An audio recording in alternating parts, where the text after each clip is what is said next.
The letter arrived on a Tuesday in March, same as always. Corporal Diane Purcell at the mail processing office had been working the Camp Pendleton incoming civilian correspondence desk for 11 years, and she had seen stranger things than a hand-addressed envelope from a place called Harlan Bluff, New Mexico. She had seen stranger things, but she could not remember anything quite like this one, because when she cross-referenced the archive database, she found the same return address, the same neat, cursive handwriting, going back further than her tenure there. 18 years of the same envelope. 18 years of the letter being processed, logged, forwarded to the appropriate unit or legal office, and never answered. Not because anyone was being cruel. There was simply no clear recipient, no service number, no unit designation. Just a name, just a plea. And it kept coming back. The letter that finally ended up in Staff Sergeant Darren Pruitt's hands did not belong to him by any reasonable chain of command. He was 39 years old and 3 weeks out from his final separation date, assigned to base administration, while the paperwork on a decade and a half of service wound its way through the system. A clerk named Vasquez had handed it to him the way people hand off things they cannot explain, half apologetically, saying only that Pruitt was the longest-serving active personnel in the unit who had any connection to New Mexico on his service record. He had grown up in Alamogordo. That was the whole logic. He sat with the envelope on his lap for a long time before he opened it. If this story reaches something in you, please consider subscribing and turning on notifications. Stories like this one deserve to be heard all the way to the end.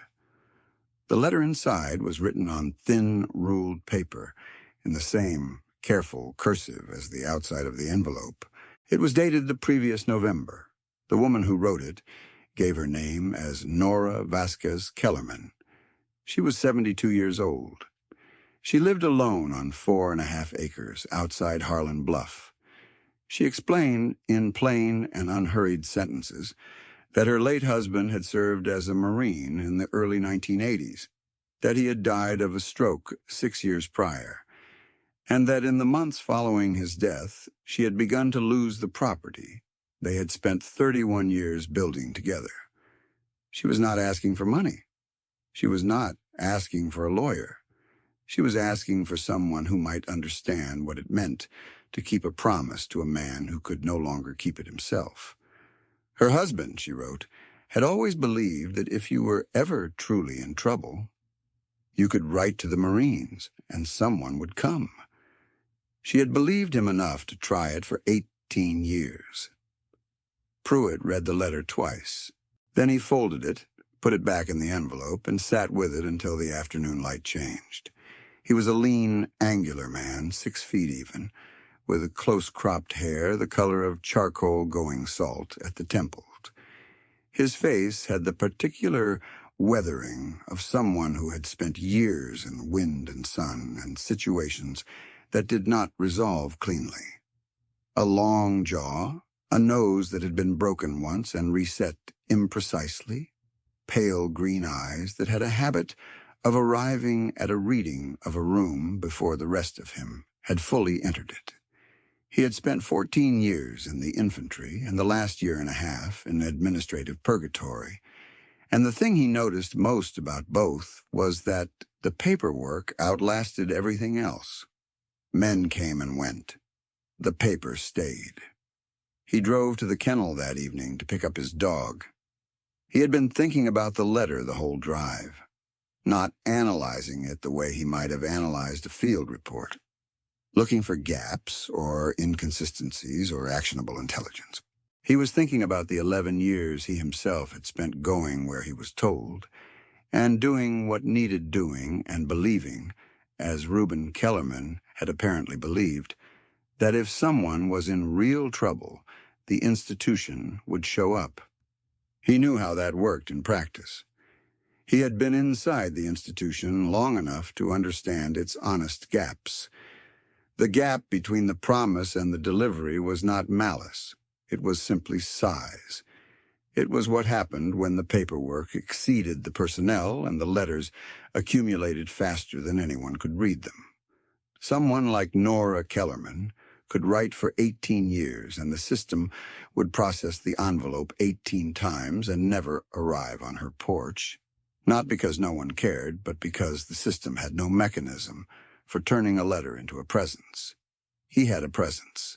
He had 3 weeks before his separation orders were complete, and no particular destination awaiting on the other side of them. He was still telling himself it was only curiosity when he started packing a bag. Kodiak was a 7-year-old German shepherd, large and dense through the chest and shoulders, with a coat that was deep charcoal black across the back and saddle, and faded to a warm, tawny brown along his flanks and legs. His muzzle was black, and he had a white crescent scar on his left ear from a training incident 2 years prior that no amount of coat growth had ever fully concealed. He wore a plain, dark olive collar with a brass tag. He had spent 4 years doing patrol and detection work before a ligament injury had ended his working career, and Pruitt had adopted him at the end of it, which had surprised no one who knew either of them. The dog was quiet and deliberate and did not waste motion. He moved through the world like he was always listening for something most people could not hear. He got into the truck the way he always did, climbing to the passenger seat and settling in with a thoroughness that suggested he had decided this was where he lived now. Pruitt pulled out of the lot and drove without deciding where. After 40 minutes, he found himself on the interstate heading east. It took 2 days to reach Harlan Bluff. The town was not much more than a blacktop crossroads with a water tower, a feed store, a gas station that also sold burritos, and a diner called Marisol's, with hand-painted letters in the window. The land around it was high desert, pinon and juniper on the ridgelines, dry yellow grass in the flats, red rock formations breaking the horizon to the west. The sky was the particular blue of altitude, clean and unforgiving. It was late March, and cold enough in the mornings that Pruitt's breath showed. He got a room at a motel that charged $38 a night and smelled of pine cleaner and old carpet.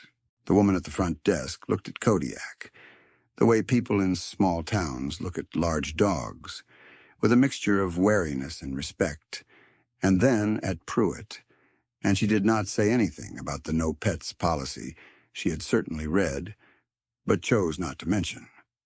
She gave him a room at the end of the row farthest from the road, which was either kindness or strategic distance from the other guests. He suspected both. He had sat on the motel bed that first night with the letter on the table beside him, and the town quiet outside, and Kodiak asleep in the wedge of space between the bed and the wall. And he had thought again about the 18 years, about the arithmetic of it.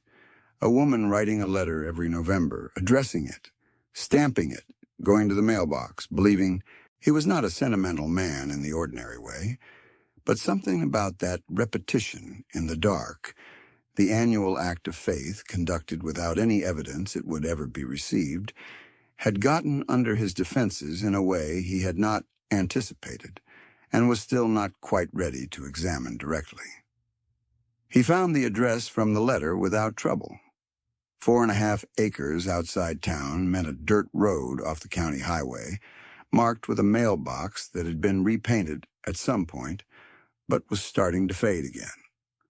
The house was a low adobe structure, with a pitched metal roof and a covered porch that ran the full front width. There was a well-kept kitchen garden along the south side, bare in March but with evidence of serious intention, raised beds and drip lines and good black soil visible under the straw mulch.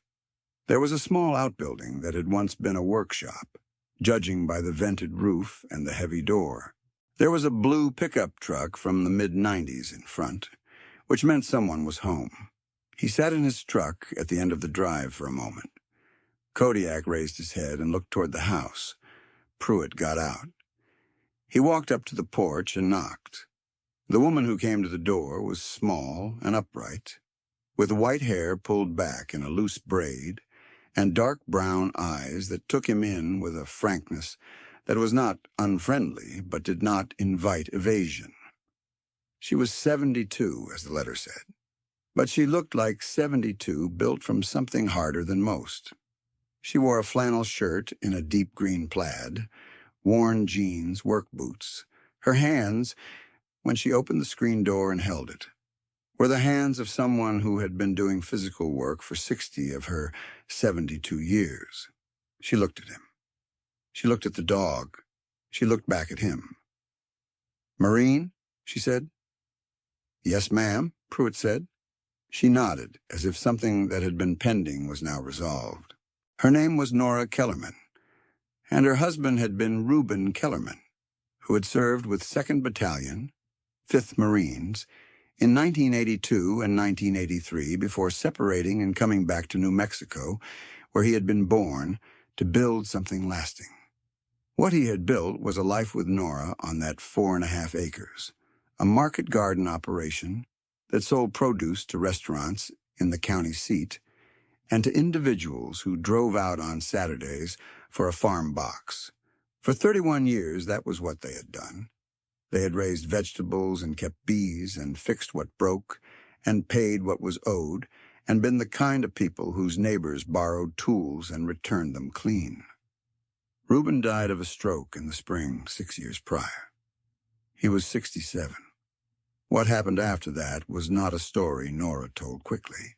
She told it in pieces, over coffee she made in a battered ceramic pot on a gas stove, with Kodiak settled on the floor between them, watching her with the particular focused attention that meant he had made a decision about her character. The coffee was strong.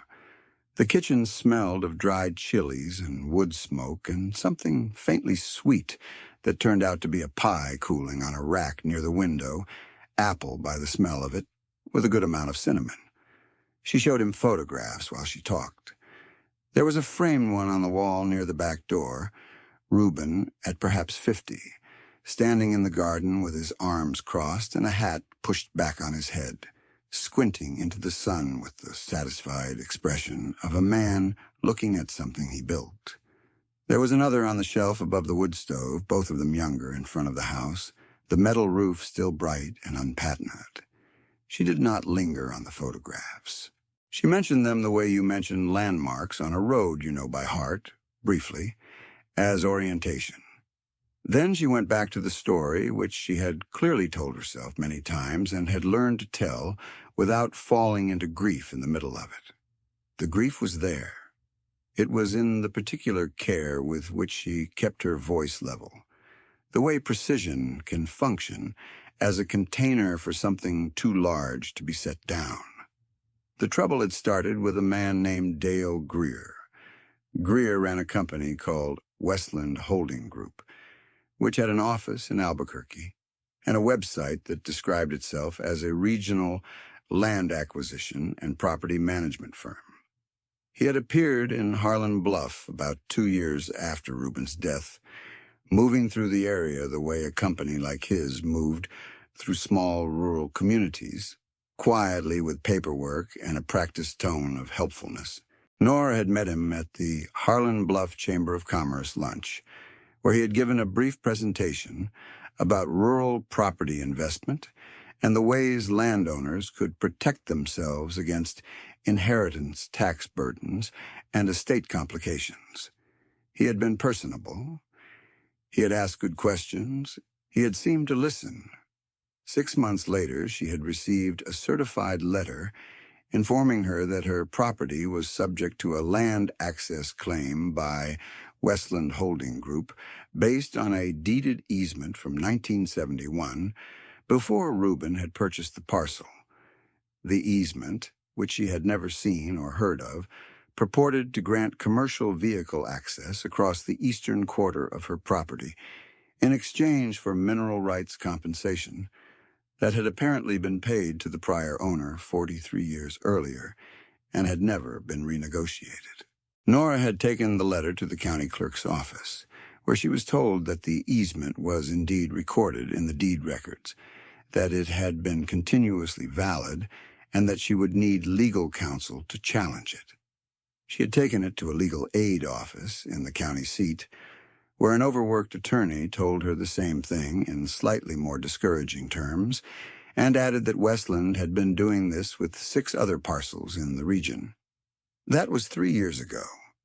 Since then, Greer's company had used the easement to run survey vehicles across her property 4 times, each survey producing documentation that they then used to support a more comprehensive claim. The most recent document, which she showed Pruitt without comment, argued that the original easement included subsurface access rights and that remediation obligations under the 1971 agreement created a lien against the current property value. The lien, if validated, would exceed the appraised value of the land. She would owe more than the property was worth. She would lose everything. Pruitt read through the document slowly. Kodiak had moved from the floor to lean slightly against Nora's leg, the kind of pressure that was not accidental. She had reached down at some point and put her hand on his head without breaking her sentence, the way people do with animals they have already accepted without consciously deciding to. "How many other people has he done this to?" Pruitt asked. "6, that I know of." Clara Montoya lost her place in December. She took what Greer offered and left. 3 others have signed over partial rights. 2 are still fighting. She paused. One of those 2 is 83 and in a care facility. His daughter is handling it. And the legal aid office. They're trying. They're swamped. There's 1 attorney for 4 counties. She looked at her coffee. I'm not in a position to hire someone privately. Pruitt set the documents on the table. He looked out the kitchen window at the raised beds and the drip lines and the good black soil under the straw. "The easement from 1971, he said. "Did you get a copy of the original recorded document, not just Westland's summary of it?" She looked at him with the particular attention of someone realizing a question they had not thought to ask. "No," she said. He was up early the next morning before the sun had cleared the ridge, standing in the cold with Kodiak in the kitchen garden while Nora made more coffee. There was ice in the irrigation lines and frost on the straw mulch, and the light came in flat and gold across the desert floor. Kodiak moved along the row edges with his nose down, reading the ground the way he always did in a new place, cataloging it. He paused once near the eastern boundary of the property, where the fence line met a dirt track, and stood looking east for a long moment before coming back.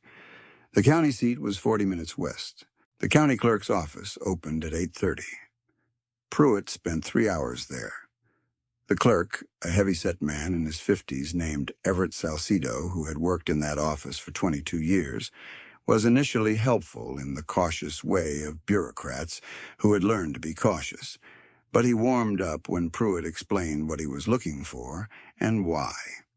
Salcido pulled the original deed records for the Kellerman parcel, going back to its first recording in 1959. He pulled the 1971 easement document. He pulled the chain of title for the mineral rights referenced in the easement. What emerged over the next 2 hours was not simple, but it was legible. The 1971 easement had been granted by a man named Harold Pryor, who had owned the parcel at that time. The easement granted commercial vehicle access across the eastern portion of the property in exchange for a single payment of $450 for mineral access rights. The rights purchased were specifically and explicitly limited to surface mineral extraction, defined in the document as gravel and aggregate. There was no subsurface language. There was no remediation language. There was no lien provision of any kind.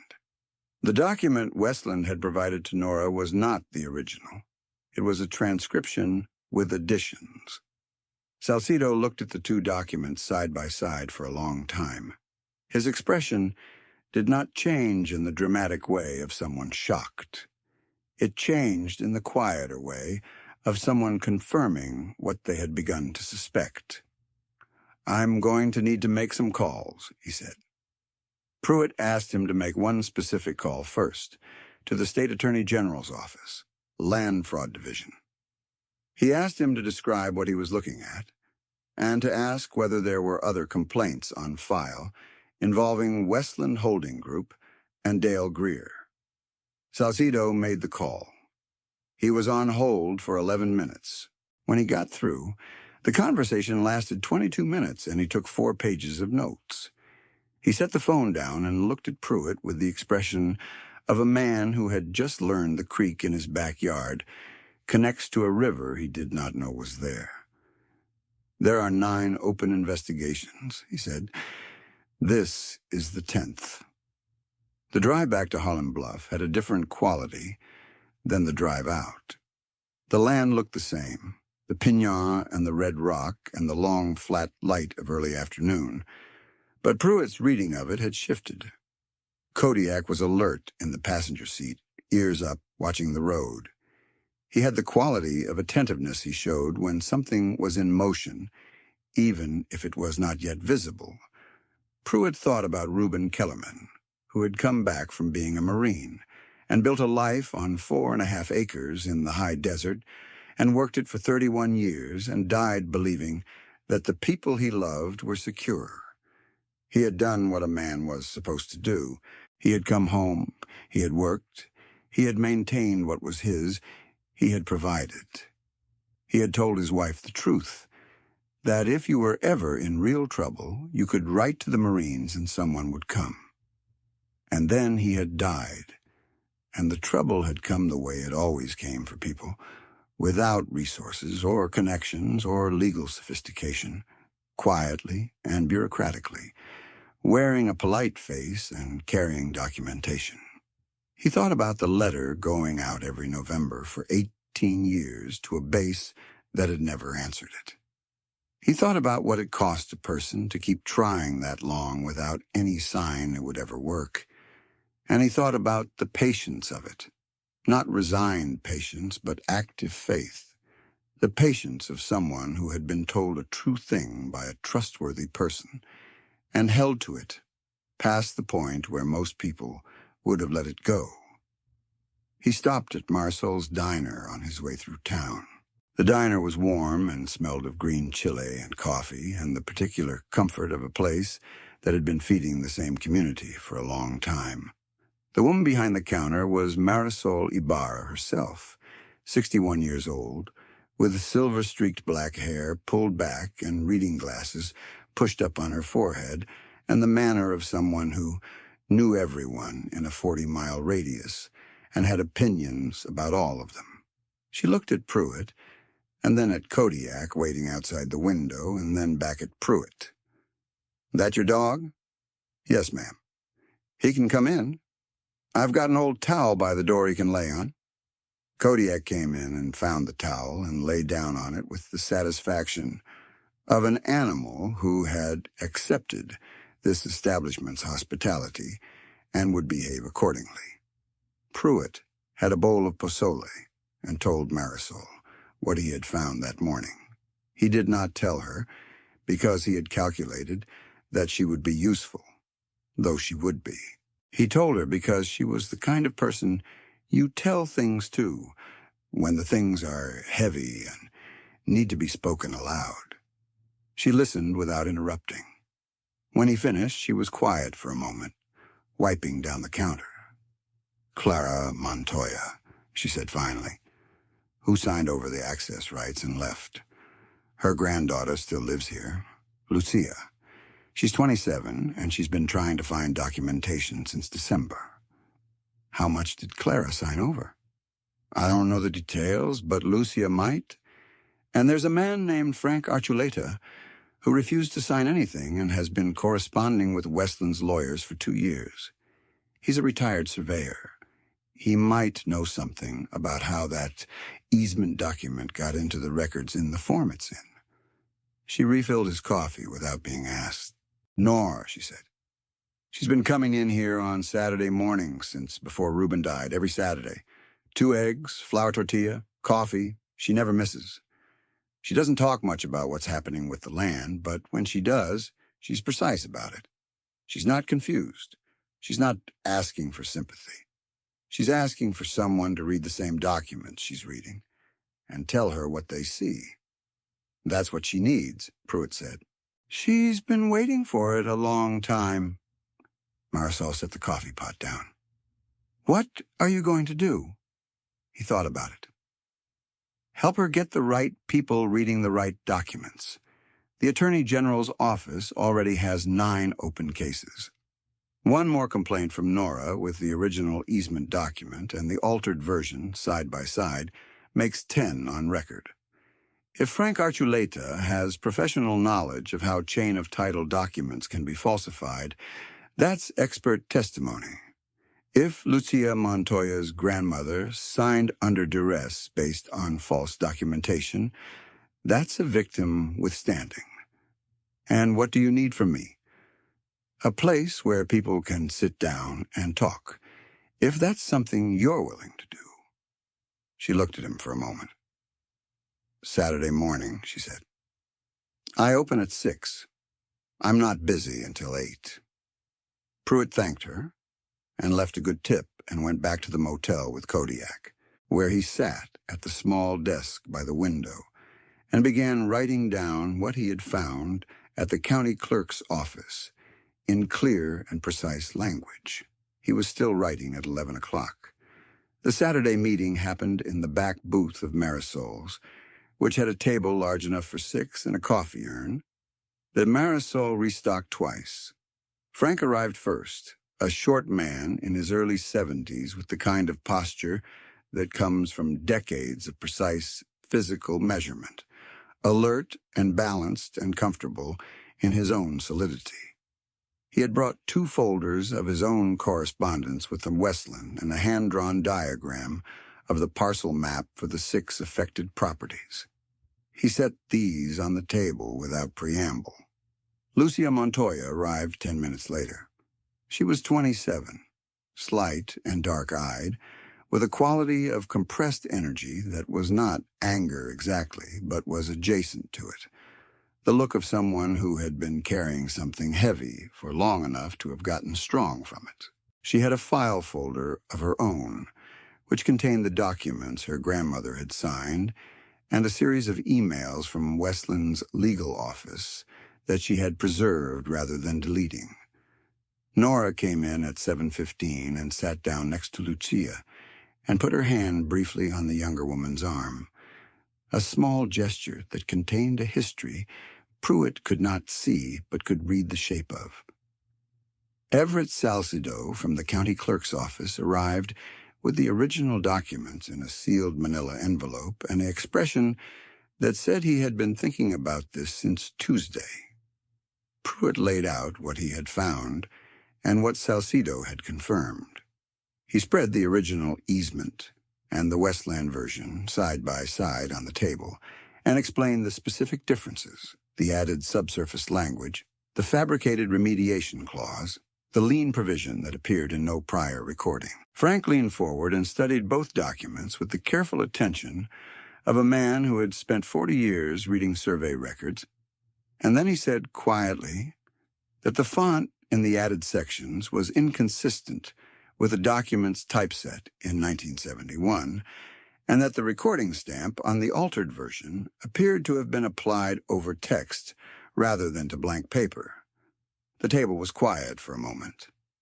That's forgery, Lucia said. That's what a document examiner would need to confirm, Pruitt said. But yes. Salcido said he had already been in contact with the Attorney General's office again, and that they had a field investigator who could be in Harlan Bluff within 2 weeks. He said the original documents were going to be placed in a sealed record at his office, and that he had made photographic copies. Nora looked at the altered document for a long time. Then she looked at the original. "He came to my house," she said. "He sat in my kitchen and drank my coffee and showed me this document and told me Reuben hadn't read the original agreement properly, that Reuben had not understood what he was agreeing to." She was not angry when she said it. She was something quieter than angry. Reuben was meticulous. He read everything twice. No one said anything for a moment. "He knew that," Frank said. "The whole scheme depends on the person not having the original. It depends on them not knowing what to look for." "He's been doing this for years," Lucia said. "With different parcels, different paperwork. He finds a gap in the original documentation, and he fills it." The investigator from the Attorney General's office arrived on a Thursday, 12 days later. Her name was Patricia Henares, and she was 44 years old and had the manner of someone who had seen many versions of this particular crime and found it no less infuriating for the familiarity. She spent 2 days in the county clerk's office with Salcido and 2 days meeting with the affected landowners, including Nora, Lucia on her grandmother's behalf, and Frank, who provided what he described with professional understatement as some contextual observations regarding document integrity. Pruitt was not at those meetings. He spent those 4 days helping Nora open the irrigation lines she had shut down for winter, checking the drip tape for damage, rebuilding a section of raised bed that had shifted over the frost, and doing what was needed to get the kitchen garden ready for spring planting. Kodiak supervised from a position near the end of the main bed, nose working steadily, ears catching the sounds of the desert morning. On the second day, Nora came out with 2 cups of coffee and handed him one, and they stood in the garden in silence for a while. The cold was lifting by mid-morning now, the way it did in March at altitude. Not warmly, but with a kind of reluctant permission. The drip lines ran clean. Kodiak had found a flat rock near the south bed and was stretched across it, catching the sun with the particular efficiency of an animal who understood thermal resources. "You don't have to do this," she said. "I know," he said. "You could have sent a letter back or had someone in legal call." "I could have." She looked at the beds. "Reuben used to say the whole point of a garden is that you have to be there. You can't farm by proxy." Pruitt thought about that. He had spent 14 years in places where presence was the only thing that mattered, where the work could not be done remotely, where somebody had to physically be there in the cold and the dark and the difficulty. He had understood that as a physical fact of military life. He had not thought about it applying to gardens, or to letters, or to the gap between an institution that processed mail and a woman standing at a mailbox in November. "He was right," he said. She looked at him with the same frank, unhurried attention she had used the first day. The attention of someone who had learned, over a long marriage and a long widowhood, to look at people clearly and to say what she meant. "Where were you headed when you came here?" He considered the question. He had been telling himself it was temporary since the moment he read the letter.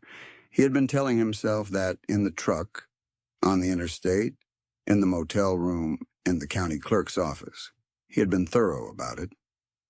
"Nowhere specific," he said. "Do you know where you're going after?" He looked at the row of beds, the drip lines running in parallel along the good black soil, the pepper seedlings standing upright and green in the March light. "No," he said, "not yet." She nodded, the way she had nodded at the door the first day, as if something had been confirmed. Not surprised, just noting it. The way you note a fact about the weather or the soil, because it is relevant to what comes next. Greer's response to the Attorney General's inquiry was what Pruitt had expected. A series of delays, escalating legal representation, and a series of counter-arguments that had the structural characteristics of positions being softened in advance of capitulation. Greer did not appear in Harlan Bluff. He did not call Nora. A letter arrived from Westland's Albuquerque office informing her that the company was reviewing the validity of the easement claim in light of new information, and that all property access activity had been suspended pending review. It was the kind of letter that meant the game was over, and the person writing it knew it. Lucia had a call from the Attorney General's office informing her that an amended complaint had been accepted on her grandmother's behalf, and that the signing of the partial rights agreement would be reviewed as part of the broader investigation.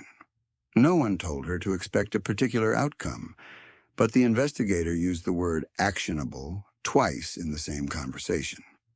Salcedo, in his methodical way, had by this point located 3 other county clerks' offices in the state that held Westland-related easements showing similar anomalies. He forwarded those findings to Patricia Henares's office and received in return a formal thank you that he printed and put in a frame above his desk. Nora was in the kitchen garden on the morning the formal notice arrived from the Attorney General's office that the lien claim against her property had been suspended pending the outcome of the fraud investigation. She was kneeling at the end of a row working a handful of compost into the soil around the base of a transplanted pepper seedling. Pruitt was reattaching a section of trellis wire to the posts along the south bed. Kodiak was on his rock in the sun. She came back from the mailbox holding the envelope and stood for a moment at the garden gate without opening it. Then she opened it and read it standing there, in her flannel and her work boots, with the morning sun at an angle that turned the frost on the far desert floor into something briefly luminous. She read it once. Then she read it again, the way you read something that says what you were hoping it said, and you want to be sure. Then she folded it and put it in her pocket and came back through the gate and went back to the garden. She worked the compost into the soil around the pepper seedling carefully, filling in the edges, pressing gently, making sure the roots had what they needed. She did not say anything for a while. The morning was cold and clear, and the work was good. Later, inside, she made lunch, beans and red chile and tortillas warmed on the gas burner. She set 2 plates on the kitchen table without asking whether he was staying. Kodiak had positioned himself near the south-facing window, where the afternoon light pooled on the tile floor, lying in it with the long exhale of an animal at full rest. His ears moved occasionally at some sound outside, but he did not otherwise stir. He was, in the particular way of dogs who have decided a place belongs to them, simply present. "The bees wake up in April," Nora said. "I've got 2 hives. They need some work this spring. The boxes are due to be repainted, and the lower supers need inspection." She said it without looking up from her plate. "It's not complicated work. It just needs to be done carefully." Pruitt looked at the window where Kodiak lay in the light. "I haven't kept bees before," he said. "It's not hard to learn. Reuben didn't know anything about them when we started. He was more afraid of them than he admitted at first." A brief pause. "He got very good at it." Outside the window, the desert was warming into late afternoon, the long light softening the red rock to something almost amber. A hawk moved above the ridgeline to the west, tilting once in the thermal and then gliding out of sight. The kitchen was warm and the food was good, and the letter was in Nora's pocket. And nothing about the next day had been decided, and nothing about it needed to be. Pruitt looked at Kodiak, who had opened one eye and was watching him from the warmth of the sunlit floor. He thought about 14 years of moving from one place to the next. He thought about the particular mathematics of someone writing the same letter for 18 years. He thought about what it meant that a man could go to war and come back and spend 3 decades building something careful and beautiful and true, and leave behind a woman who understood, without anyone explaining it to her, that the thing worth building was still worth protecting. "I can learn," he said. Nora reached over and refilled his water glass from the pitcher on the table without ceremony, the way you do for someone who is staying. Kodiak had lifted his head from the sunlit floor when he heard Pruitt's voice. He looked at him for a moment with that steady, particular attention, and then he set his chin back down on his paws, which was its own kind of statement. Pruitt thought about the letter again. Not the physical letter he had read in the administrative office, but the act of the letter, the 18-year accumulation of it. He thought about the discipline it took. Not hope exactly, because hope implied uncertainty, a maybe built into the act. This was something more precise. This was a person who had understood something clearly and acted on it clearly, year after year, not because she expected a particular outcome, but because the principle was true, that you could write to the Marines and someone would come. She had believed it. She had kept believing it past the reasonable point and past the unreasonable point and straight through to the other side, where it turned out to be true. Reuben Kellerman had told her something real. 18 years later, a man named Darren Pruitt had read a letter that was not addressed to him and driven 2 days to knock on a door he had no reason to knock on. And that was all the proof either of them needed that the principle held. There are people in this world who keep showing up, not because it is easy, not because they are certain of a welcome. They were raised or shaped by something harder than raising, to understand that the right thing to keep doing is showing up. Nora showed up for 18 years to a mailbox, believing what her husband had told her. Pruitt showed up to a door he had no obligation to knock on, answering a letter that was not addressed to him, carrying a dog who had already decided the same thing he was still working out. Some promises get kept in pieces. Some of them arrive late. Some of them come through the mail on a Tuesday in March, and by the time the desert warms into April and the bees are up and the garden is planted again, the person who kept writing and the person who finally read it have understood something together that neither of them could have said out loud in the first week or the first month, that the place was worth protecting, that the life built on those 4.5 acres was not finished just because the man who started it was gone. That loyalty is not a thing that dies with its object. It persists. It looks for somewhere to be itself again. May you find the people worth showing up for, and may they find you.